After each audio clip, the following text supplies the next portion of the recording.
Hi, I'm Dr. Jason J. Campbell, and I want to thank you for taking the time to watch my videos. In this video, I'm about to begin a new installment on theories. I've done quite a bit of, I've done many different theories on my YouTube channel so far. Probably the most things that I discuss on my YouTube channel are theories and logic. With respect to my discussion on theories, I'm going to go in a more sort of critical theory direction in this lecture series. The series is many videos long, and I hope to be relatively comprehensive in my account of the theories. I'm going to do, in this section, postmodern theory, post-colonial theory, critical theory. I'm going to do race theory. I'm going to do a little bit of everything. I'm going to try and give a general, but generally comprehensive, if possible, sort of oxymoronic. I'm going to try and give a relatively general, but also a substantial account of the various theories and the various theoretical frameworks. I consider myself a theorist. I am not necessarily a practitioner.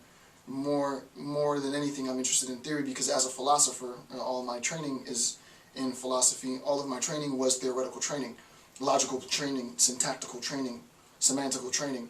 So with that being said, my interest and my take on conflict resolution, peacekeeping, peace studies, peacemaking, peace building is purely theoretical. There is some overlap between the theory and the practice, obviously, but my initiative is in the theoretical. What I'm going to do, as I've done before, is I'm going to extend the PDF. The PDF, if you are interested in following along with the lectures, just click the banner or the link in the description field. It'll take you to the PDF. Again, for those of you who've been watching my videos, you know sort of how this works. For those of you who are watching for the first time, click the PDF. But every time I have new installments, recheck the links because the PDF grows. It's an organic document. I don't necessarily know how many videos long the series will be. I anticipate it being at least 50. It'll probably be, I'd say, a minimum of maybe 6 or 7 hours. Usually my series are about 6 hours on the low end, 12 hours on the long end. So far the Pedagogy of the Oppressed lecture is 13 hours long, consecutive hours. I don't anticipate it being that long, but I do want to go into a bit of depth in theories. Again, as far as the theories that I've covered, before we begin, you'll see in the link hyperlinks in the PDF, hyperlinks to the other theories that I've discussed. So if you're interested in any of these theories, you can click the link and it'll take you to a video or a series of videos that explains some of the theories. So just quickly to go through some of the theories that I've already done on my YouTube page, and I'm free and happy to expand on some of these if you wanted me to go into more depth. If I have the time, I'll negotiate the stuff. Logical positivism, prospect theory, prisoner's dilemma, semiotics, just war theory, grounded theory, deterrence theory, phenomenological research, non-cooperative game theory with respect to war, narrative research, participatory action research, ethnographic research, symbolic interactionism, political obstructionism, liberation oppression theory, feminism, transsexualism, Randian objectivism, case study neoliberalism. These are some of the theories that I've already discussed. Just one example, the semiotics section is 48 or 49 videos long. It's about 7 or 8 hours, 7 or 8 hours long worth of material. So there's more than enough. There's more than enough content here for you to whet your palate. And again, if there are theories that you're interested in that I don't discuss in this series or I haven't discussed yet, send me the information. More than likely I have some familiarity with it. If I don't have any familiarity with it, then I'm definitely going to do a video on it because I'll be reading and learning as I continue to teach. So with that, let's begin the discussion on theories. And this will be section 1 of theories.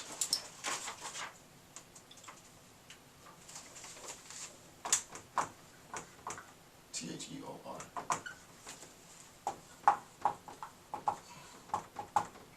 Alright, so section 1.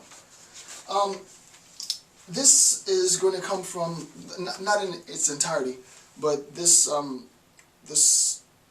section 1, for the most part, is going to come from a 2005 article published, I think it was an article, yeah, or book chapter published by Thomas McCarthy. I can't pronounce the German term. It's Vergangenheitsbewältigung, and I'll get into that and what that means in a little bit, in the United States on the politics of memory of slavery, and it was in Globalizing Critical Theory. Obviously, if you want to get this information, just click on the PDF and follow along. But I'm going to talk about that concept. I'm not going to name it because I can't pronounce it. And I want to begin this discourse on theory with what's known as revisionist history. So this theory series, we're going to kick it off with the notion of revisionist history. What is revisionist history? How do we use revisionist history as a theoretical platform to analyze and understand whatever it is you're interested in analyzing and understand through sort of the vein, through the spectrum of revisionist history. So first section on the duality of revisionist history.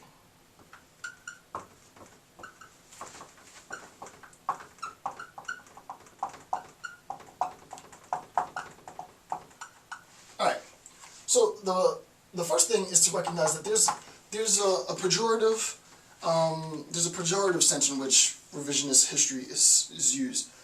It depends on the writer, it depends on the interpretation. Even within a writer might use revisionist history to mean something positive or to mean something negative. Typically, when you hear revisionist history, it's discussed or presented in its pejorative sense, in its negative sense, right? And I'll speak about that in a little bit. With respect to my lecture on theories, this notion of revisionist history, I'm going to talk about the duality of the concept, the duality of this notion of revisionist history. I'll talk about the benefits or the sort of the positive aspect of using revisionist history to mean something positive, but I'll also talk about the negative aspect in the use of the phrase revisionist history to mean something negative. So, as integral to history,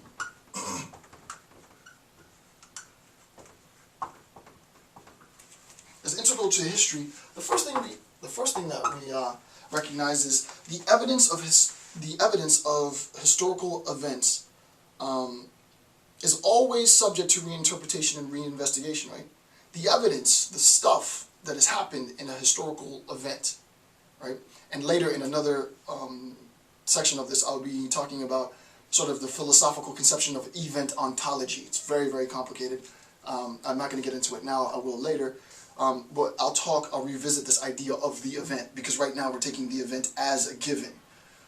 Philosophers really love to understand what people mean, right? So we'll spend a lifetime discussing things that people, rightfully so, take as a given.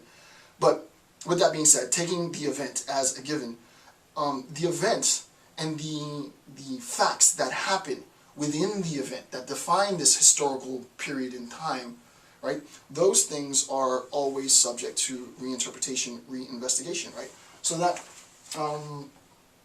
historical events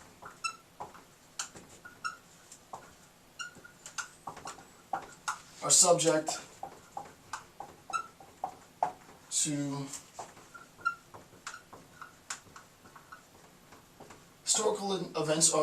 to reinterpretation, right? Reinvestigation.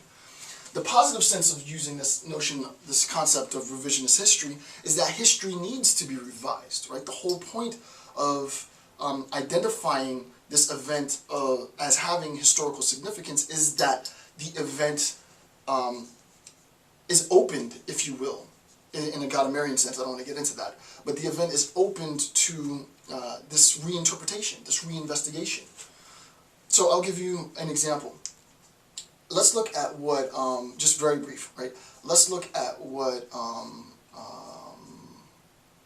Rosa Parks did, right, in the Montgomery bus boycotts. So Rosa Parks refused to relinquish her seat. If you are looking at the event within the context that the event took place historically, her actions were, I think, her actions were criminal, right? And if not criminal, it was at least condemned socially, right? It was socially condemned. And I think it was criminal.